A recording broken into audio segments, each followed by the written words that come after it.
Halo Sobat Koperasi, kembali lagi bersama kami di YouTube channel Klinik Digitalisasi Koperasi NTT. Jika Bapak Ibu baru pertama kali mengunjungi channel YouTube kami, jangan lupa untuk subscribe dan juga nyalakan notifikasi karena channel kami ini membagikan edukasi tentang perkoperasian, perpajakan, keuangan, akuntansi, manajemen, dan juga digitalisasi. Jika Bapak Ibu merasa membutuhkan edukasi-edukasi tersebut, jangan lupa untuk tetap stay tune. Nah, kali ini kami akan membagikan informasi tentang Peraturan Menteri Koperasi dan UKM RI Nomor 8 Tahun 2023 tentang unit simpan pinjam. Jadi Bapak Ibu, ini adalah peraturan terbaru yang baru saja keluar dari Peraturan Menteri Koperasi dan UKM RI. Nah, jika Bapak Ibu sebelumnya kesulitan dalam melakukan atau mengakses atau mengajukan izin usaha simpan pinjam bagi KSP, Koperasi Simpan Pinjam, atau unit simpan pinjam, dikarenakan masih moratorium karena kita masih menunggu pembuatan peraturan Menteri Koperasi dan UKM RI. Ya, ini dalam peraturan ini Bapak Ibu, sebelum Bapak Ibu melakukan atau mengajukan proses untuk pengajuan izin usaha simpan pinjam atau unit simpan pinjam, di mana Bapak Ibu perlu melengkapi banyak hal berdasarkan peraturan Menteri Koperasi ini Bapak Ibu. Nah, persyaratan apa saja yang Bapak Ibu perlu harus dipenuhi atau harus dilengkapi sebelum masuk ke pengajuan. Mari kita lihat satu persatu. Nah, untuk persyaratan pertama Bapak Ibu, yaitu di sini Bapak Ibu harus sertakan bukti setoran modal usaha awal atau modal tetap pada koperasi berupa bukti penempatan koperasi pada rekening tabungan atas nama koperasi pada bank umum untuk KSP ya. Tapi kalau syariah KSPTS harus bank syariah. Nah, Bapak Ibu, untuk diketahui bahwa dalam penyertaan atau bukti setoran modal usaha maupun modal tetap koperasi untuk koperasi primer kabupaten atau kota itu minimalnya 500 juta ya Bapak Ibu. Jadi angka ini adalah sebagai salah satu syarat yang dibuktikan di mana Bapak Ibu harus fotokopi dalam bentuk PDF bukti setoran yang dimana ada di rekening bank dan juga di buku bank. Nah, sedangkan untuk koperasi yang primer provinsi, Bapak Ibu itu nominalnya 1 miliar. Dan untuk primer nasional itu 2 miliar. Nah, Bapak Ibu ini agak berbeda dengan persyaratan izin simpan pinjam sebelumnya. Kalau izin simpan pinjam sebelumnya itu untuk kabupaten kota itu cukup 15 juta, sedangkan primer provinsi itu cukup 75 juta Bapak Ibu. Tetapi kalau untuk kali ini memang agak sedikit ketat ya Bapak Ibu, sehingga benar-benar koperasi yang bergerak di simpan pinjam memiliki modal yang cukup untuk penyaluran dananya. Nah, Bapak Ibu, ini persyaratan pertama. Kita lanjut ke persyaratan kedua.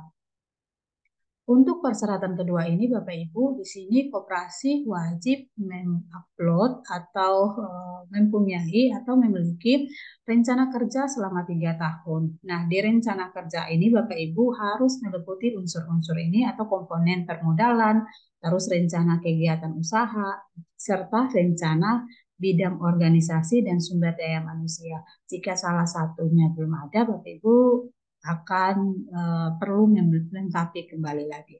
Sehingga sebelum mengajukan, Bapak Ibu persyaratan ini harus dipenuhi.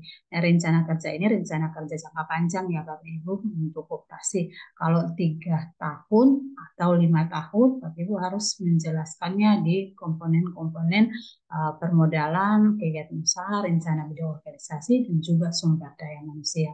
Nah, ini adalah persyaratan kedua yang harus dilengkapi. Yang berikut adalah persyaratan ketiga, Bapak Ibu.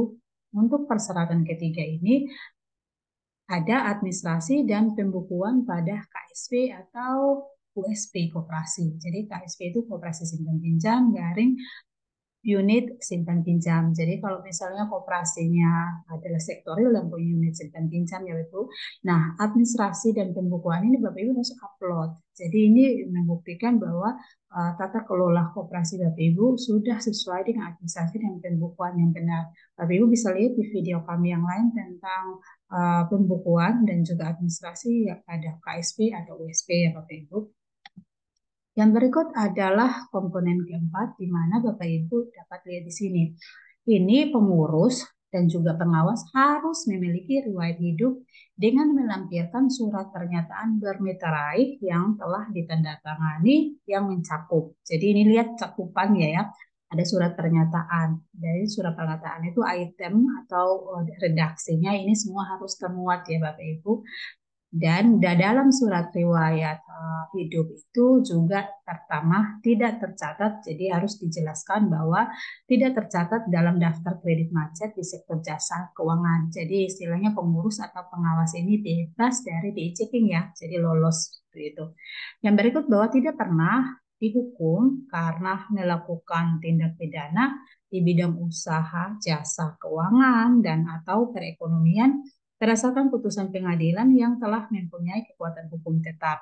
Dan yang terakhir adalah tidak pernah dinyatakan valid atau menyebabkan suatu badan usaha dinyatakan valid berdasarkan putusan pengadilan yang telah mempunyai kekuatan hukum dalam kekuatan hukum tetap dalam waktu 5 tahun terakhir. Nah, Bapak Ibu, di sini Bapak Ibu bisa lihat jangan sampai pengurus ini merupakan salah satu orang yang menyebabkan koperasi lain bangkrut seperti itu ya. Jadi bebas BI checking atau dia tidak masuk blacklist jasa keuangan dan juga bukan mantan narapidana dan juga bukan penyebab kepailitan atau kebangkrutan suatu badan usaha lainnya ataupun koperasi lainnya. Nah, itu adalah persyaratan keempat. Untuk persyaratan kelima, mari kita lihat. Persyaratan kelima itu Bapak Ibu pengurus dan pengawas harus memiliki surat keterangan lulus uji kelayakan dan kepatutan yang dikeluarkan oleh Menteri, Gubernur, atau Bupati atau wali kota sesuai dengan kewenangannya Bapak Ibu. Jadi di sini harus dilampirkan surat keterangan lulus uji kelayakan. Nah, Bapak Ibu untuk memiliki surat keterangan ini Bapak Ibu harus mengajukan ya mengirim untuk Koperasi Primer Nasional Kementri yang Menteri Koperasi dan UKM ya. Yang berikut kalau misalnya koperasi Bapak Ibu primer provinsi kepada gubernur ya lewat Dinas Koperasi Tenaga Kerja dan Transmigrasi Provinsi NTT atau bupati atau wali kota melalui dinas yang membidangi koperasi di kabupaten atau kota Bapak Ibu.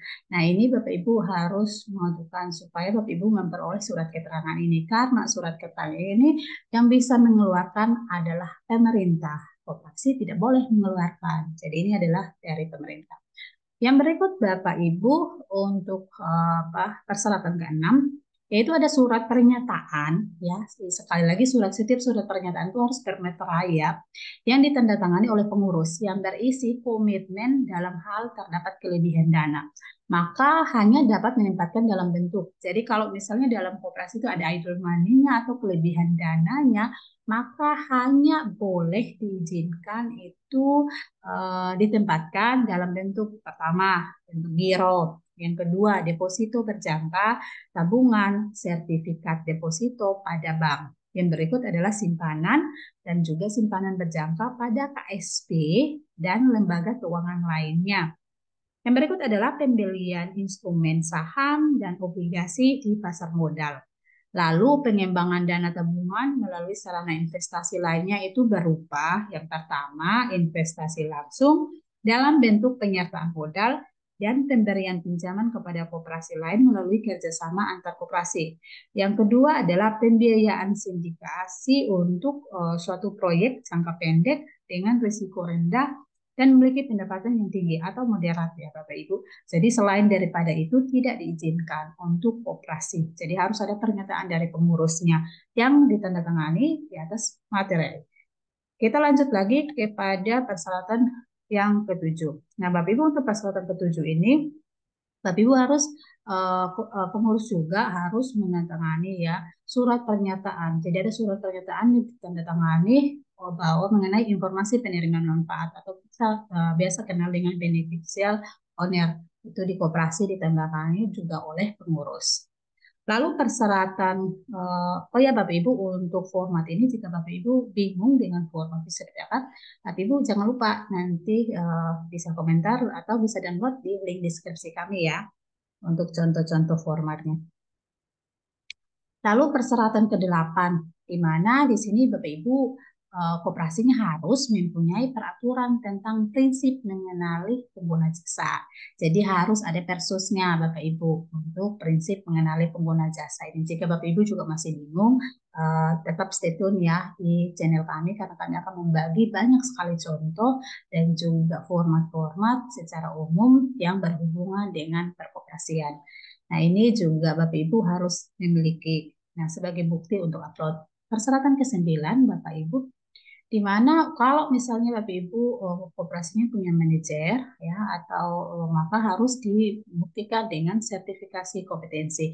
Ini juga berlaku untuk misalnya Bapak Ibu mau melakukan izin untuk kantor cabang pembantu maupun kantor kas ya Bapak Ibu. Jadi harus memiliki sertifikasi kompetensi di bidang keuangan koperasi bagi pengelola ya.